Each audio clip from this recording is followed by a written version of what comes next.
tauhidnya sempurna ya. Al-Bari Al-Hafiz, orang yang hafal 10.000 hadis. Al-Mutqin, yang hafalannya kuat. Imaduddin, namanya adalah Imaduddin. Nama beliau Abul Fida, beliau memiliki nama kunyah namanya Abu Fida. Ismail ibn al-Khatib Abi Hafiz Amru ibn Katsir al-Busrawi asy-Syafi'i. Jadi nama panjang dari Imam Ibnu Katsir adalah Imaduddin Abul Fida Ismail bin Khatib Abi Hasaf Amru ibn Katsir al-Basrawi asy-Syafi'i. Beliau adalah penganut mazhab Syafi'i rahimahullahu ta'ala wa radu'an. Alhamdulillahilladzi iftataha kitabahu bilhamdi. Segala puji bagi Allah yang membuka kitabnya dengan kata-kata alhamdi. Jadi beliau dalam muqaddimahnya mengatakan segala puji yang bagi Allah yang membuka kitabnya dengan kata-kata hamdi. Jadi alhamdulillah itu adalah ayat pertama ya, setelah bismillah yang diturunkan, posisinya berada di paling depan dari kitab kita Al-Quran. Dan alhamdulillah ini adalah doa yang terbaik ya, khairut doa alhamdulillah. Doa yang terbaik itu adalah ucapan alhamdulillah. Nah, alhamdulillahi rabbil alamin, segala puji lillahi, milik Allah, maka tidak ada yang berhak memiliki pujian melebihi pujian kita kepada Allah Subhanahu wa taala. Maka kita melihat ada orang kok dermawan sekali ya, kita puji, tapi pujian kita tidak boleh melebihi pujian kita kepada Allah yang menciptakan orang itu bisa sedermawan itu. Atau ada orang yang gantengnya luar biasa, artis ya, tapi kita tidak boleh memujinya melebihi pujian kita kepada Allah. Segala sesuatu, kullul hamdu, itu segala puji yang berhak memilikinya hanyalah Allah Subhanahu wa taala. Mungkin ada orang yang pintarnya luar biasa, hafal apa, tapi yang paling berhak mendapatkan pujian yang sempurna adalah Allah Subhanahu wa taala. Ya, siapa itu? Rabbul alamin. Alhamdulillahi rabbil alamin, Tuhan sekalian alam. Jadi kalau dalam bahasa Arab itu penambahan ya nun atau wawun nun itu menunjukkan jamak ya, jamak keseluruhan. Al-alam itu artinya orang yang tinggal di alam keseluruhan. Tuhan dari keseluruhan makhluk yang ada di alam.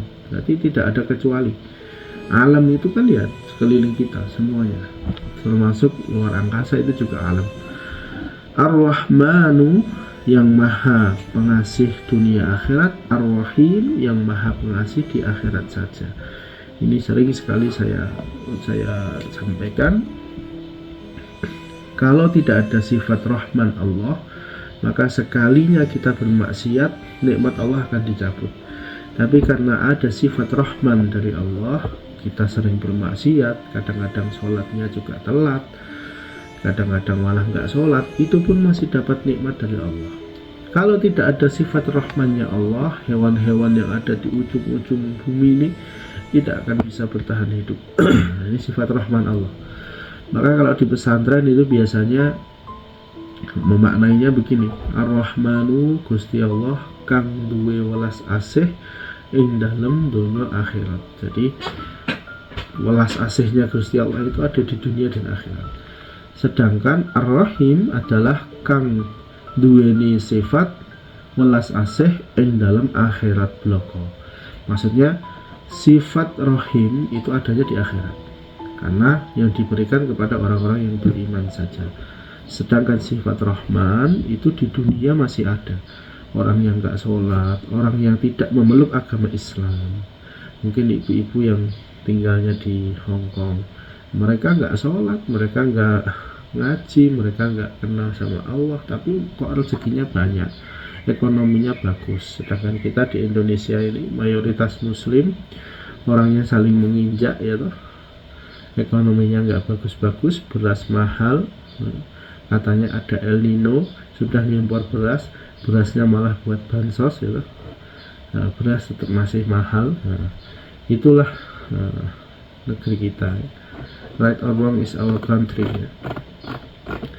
Ya, Ar-Rahman Ar-Rahim, Maliki Yaumiddin, yang menguasai di hari akhir. Malik itu artinya raja di raja. Nah, Malikal Mulki, Tuhan dari apa? Raja dari sekalian raja. Tidak ada raja di dunia ini yang mengungguli kerajaannya Allah Subhanahu wa taala. Ada satu raja yang paling tinggi, yang tidak pernah ada kerajaan lebih tinggi darinya, yaitu Raja Nabi Sulaiman. Karena ini doa ini hanya berlaku untuk Nabi Sulaiman. Nabi Sulaiman itu berdoa begini, Rabbi habli mulkan la yanbaghi li ahadin min ba'di. Wahai Tuhanku, berikanlah kepadaku kerajaan yang tidak ada lebih besar daripada kerajaan yang pernah aku kuasai. Nah, maka setelah Nabi Sulaiman ini tidak ada lagi raja yang melebihi kekuatan, kehebatan, kekuasaan dari Nabi Sulaiman. Karena Nabi Sulaiman ini jin aja takluk, jin takluk, hewan takluk, manusia takluk. Coba kalau ada raja setelah Nabi Sulaiman yang seperti Nabi Sulaiman ini, wah bisa sombongnya minta ampun. Tapi ya itu satu-satunya. Ya raja, ya orang kaya, ya nabi. Itulah Nabi Sulaiman alaihissalam. Nah, ini adalah potongan ayat yang dipilih oleh Imam Ibnu Katsir. Kemudian nanti teks kitabnya nanti saya kirim ke grup ya. Alhamdulillahilladzi, segala puji bagi Allah, anzala ala abdihil kitab, yang menurunkan kepada abdinya, kepada hambanya alkitab, kitab, walam yaj'al lahu iwaja, dan tidak menjadikannya bengkok. Jadi Quran ini adalah kitab yang tidak akan pernah berubah, tidak akan bengkok, tidak akan ada revisi ya, tidak ada amandemen ya. Enggak seperti undang-undang.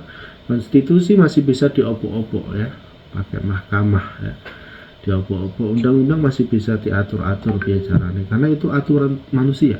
Sedangkan aturan Tuhan yang ada di dalam Al-Quran itu tidak akan pernah berubah.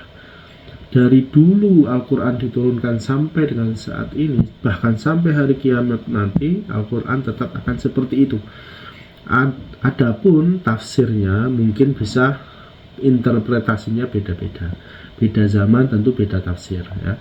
Orang yang menafsirkan Al-Quran di zaman Rasulullah, kemudian para sahabat, tabi'in, kemudian para ulama, dengan orang menafsirkan Al-Quran sekarang tentu berbeda. Orang menafsirkan ayat tentang riba misalnya, tentang riba zaman Rasulullah dengan riba zaman sekarang tentu beda. Nah, kayak polemik masalah bank itu riba atau enggak. Maka semua ulama itu, ulama, kebetulan saya kan di ekonomi Islam ya, semua ulama sepakat bahwa riba itu haram. Tapi ulama berbeda pendapat apakah bank konvensional itu riba atau enggak, apakah bank syariah itu riba atau tidak, apakah pegadaian itu riba atau tidak. Nah, tentu ini tidak satu pendapat, tentu banyak pendapat. Nah, yang sepakat apa? Ribanya, riba haram, sepakat. Karena di dalam Al-Quran, wa halallahu al-bai'a wa harrama riba. Nah, sedangkan ini masuk riba atau enggak, ini masuk riba atau enggak, nah itu biasanya yang diperselisihkan, karena itu muncul kontemporer setelah syariat agama Islam sekian ribu tahun. Begitu. Jadi Quran tidak akan pernah berubah. Contoh misalnya yang berubah itu penafsirannya. Contoh misalnya orang menafsirkan ma yumsikuhunna illa rahman, tidak akan ada yang bisa menahan sayap dari burung ketika terbang kecuali Tuhan Ar-Rahman. Jadi sifat kasih sayangnya Allah itu membuat burung bisa terbang. Burung punya skill yang dimiliki, namanya skill terbang. Nah, sehingga akhirnya orang di zaman akhir ini kemudian mempelajari kenapa burung itu setelah mengepakkan sayap, kemudian sayapnya bertahan, tidak dikepakkan lagi, dia tetap bisa bertahan di angkasa. Nah, lalu dihitung-hitung, dibuatlah sedemikian rupa bahwa Kalau beratnya sekian maka kepakannya sekian, kalau anginnya sekian maka dia harus mengepak sekian. Akhirnya diciptakanlah pesawat yang saat ini kita gunakan untuk bepergian kemana-mana. Nah, ma yumsikuhunna illa rahman ini dulu ketika orang menafsirkan tentu beda dengan sekarang. Sekarang berarti orang menafsirkan ma yumsikuhunna ini pengaruh angin di udara dan lain sebagainya. Kemudian tafsir tentang misalnya Nabi Sulaiman ya. Nabi Sulaiman itu menantang para pengikutnya untuk mendatangkan singgasananya di depan Nabi Sulaiman. Ada yang menyanggupi namanya Ifrit, jin Ifrit ya. Aku bisa wahai Raja Sulaiman mendatangkan singgasana Ratu Bilqis qabla an taquma min maqamik, sebelum engkau berdiri dari tempat dudukmu. Nah, tapi ada juga yang menyanggupi namanya Ashif bin Barqiyah. Ashif bin Barqiyah ini mengatakan aku bisa qabla ayal tadda ilaika tarfuk, sebelum engkau mengedipkan matamu, sekedip mata.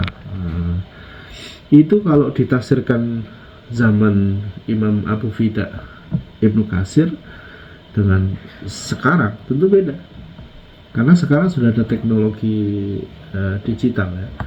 Jadi sekarang itu kita bisa mendatangkan wujud seseorang dari mana, misalnya dari Amerika, direkam ya, direkam secara 3D, kemudian dikirim ke Indonesia, sampai di Indonesia di print 3 dimensi. Nah, itu tidak ada sedetik, selesai jadi. Nah, misalnya ada HP misalnya, atau pensil gitu ya, ada pensil kemudian di print bisa jadi wujudnya sama. Wujudnya sama, bentuknya sama ya. Kalau itu ditafsirkan zaman dulu dengan zaman sekarang mungkin beda. Zaman sekarang sangat bisa sekali.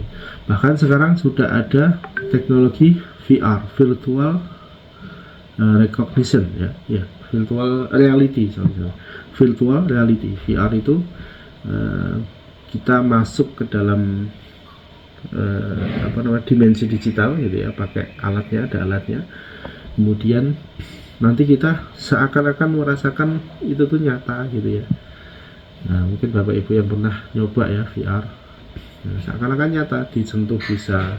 Jadi kalau tangan kita begini itu seperti nyentuh, padahal itu nggak nyentuh barangnya, cuman rasanya itu seperti menyentuh beneran. Nah, bahkan nanti ada teknologi augmented virtual reality itu, VR itu,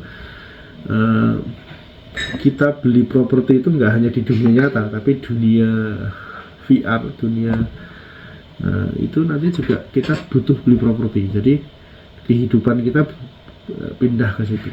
Kalau Bapak dan Ibu pernah lihat film seri judulnya apa ya, Shield ya, Shield, film Shield itu episode terakhir itu sudah dia pakai VR. Bahkan orang mati kemudian pindah ke VR, jadi nggak ada mati lagi, karena memorinya itu terekam, memorinya dipindah ke VR. Jadi sebenarnya kehidupan kita ini kan intinya di memori kita. Kalau memorinya nggak hilang berarti kita masih hidup kan gitu. Nah, saya harap paham lah ya. Tapi ini salah satu teknologi ke depan yang memang ini akan terjadi. Mungkin anak kita, cucu kita nanti akan merasakan ini semua. Jadi dia nanti harus beli mobil di dunia digital, harus beli properti, rumah, tanah di dunia augmented reality itu. Kenapa? Karena kehidupan di dunia nyata ini sudah nggak rame lagi, yang rame di sana gitu ya. Jadi kalau di film Shield itu, ketika kita masuk dunia VR itu, dia dimasukkan kayak hibernasi gitu, jasadnya itu masuk ke situ, terus kemudian ingatannya atau memorinya itu dipakai untuk dia ngerasain. Jadi ketika dia misal gelut gitu ya di dunia sana, ya di jasadnya ini keringetan. Ketika di sana merasakan nikmat, senang, ya jasadnya ini merasakan nikmat dan senang. Luar biasa ya. Ini salah satu tafsir itu akan berubah, sedangkan Qur'annya iwajan qayyiman, tidak akan pernah berubah. liyundhira ba'san syadidan min ladunhu wa yubashshiral mu'minin, untuk memberikan peringatan kepada orang beriman, alladzina ya'maluna shalihat, yang mengamalkan amal soleh, anna lahum ajran hasanah, sesungguhnya mereka mendapatkan ganjaran yang baik. Wa yundhirul ladzina qalu ittakhadallahu walada, dan memberikan peringatan kepada orang yang mengatakan ittakhadallahu walada, bahwa Allah mengambil anak. Ma lahum bihi min ilmin wala li abaihim kaburat kalimatan takhruju min afwahihim yaquluna illa kadhiba. Nah, kan ini sebenarnya kan sindiran kepada orang Nasara ya. Nah, maksud Allah tuh mengambil anak ya, punya anak buat apa? Kalau dalam agama kita lam yalid wa lam yulad wa lam yakul lahu kufuwan ahad. Waftahaha khalquhu bilhamdi, dan Allah memulai penciptaannya khalqahu bilhamdi, dengan menyebut memuji, dengan memuji. Faqala ta'ala alhamdulillah, segala puji bagi Allah, alladzi khalaqas samawati, yang menciptakan langit, wal arda, dan bumi, wa ja'ala, dan menjadikan al-zulumat, kegelapan, wan nur, dan cahaya. Tsummal ladzina kafaru, kemudian orang yang kafir, bi rabbihim, dengan Tuhannya, ya'tilun, mereka menyanggahnya. Waqtatamahu bilhamdi, dan mengakhiri penciptaan dengan hamdu, dengan pujian. Faqala ba'da dzikri ma la ahlul jannah wa ahlun nar, dan ini adalah hamdu, dzikir hamdi atau dzikir pujian kepada Allah itu adalah ya, zikir dari ahlul jannah wa ahlun nar, zikir dari para malaikat penjaga surga dan penjaga neraka.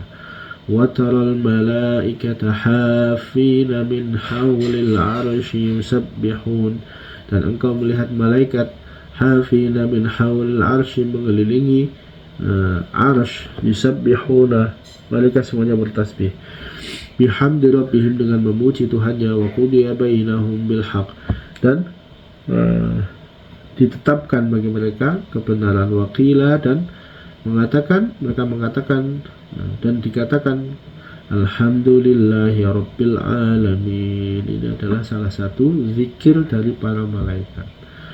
Walihada oleh karena itu qala Allah berfirman, wa huwallahu la ilaha illahu, dialah Allah yang tidak ada Tuhan selainnya, alhamdu, segala puji baginya, fil ula, di awal, wal akhirah, dan akhir, walahul hukmu, dan baginya adalah hukum, wa ilaihi turja'un, dan kepadanya akan kembali. Kama qala seperti difirmankan oleh Allah, alhamdulillahilladzi, segala puji bagi Allah, lahu ma fis samawati, yang di dalamnya apa yang ada di langit, wa ma fil ardi, dan di bumi, walahul hamdu, dan segala puji baginya, fil akhirah, di akhirat, wa huwal hakimul khabir, dan beliaulah yang maha memberikan hakim, memberikan hukum, tahkim, wal al-khabir, yang maha mengetahui. Surah Saba. Nah, ini muqaddimah dari Ibnu Katsir ya, Bapak Ibu yang dirahmati Allah, mengenai segala sesuatu dimulai dengan alhamdulillah, segala sesuatu diawali dengan alhamdulillah. Maka kita ngomong apapun apapun kondisinya, bahkan cobaan sekalipun, diawali dengan alhamdulillah. Kita kehilangan uang, kehilangan dompet, maka alhamdulillah, baru kemudian innalillahi wa inna ilaihi rajiun. Kita kehilangan orang yang kita cintai, alhamdulillah dulu, baru kemudian innalillahi wa inna ilaihi rajiun. Ini salah satu yang bisa kita ambil dari muqaddimah Imam Ibnu Katsir di dalam kitabnya tafsir Ibnu Katsir. Mungkin itu dulu yang bisa saya sampaikan. Semoga Allah berikan kepada kita kemudahan urusan-urusan kita di hari ini, di puasa ke-3 atau ke-4 ini, atau keberapa saya nggak ngitung ya. Allah mudahkan, bukakan rezeki, bukakan kemudahan. untuk urusan-urusan kita, amin ya rabbal alamin. Semoga bermanfaat. Billahi taufiq wal hidayah. Assalamualaikum warahmatullahi wabarakatuh. Waalaikumsalam warahmatullahi Matur suwun. wabarakatuh. Terima kasih ya semuanya. Saya pamit ya. Assalamualaikum. Waalaikumsalam.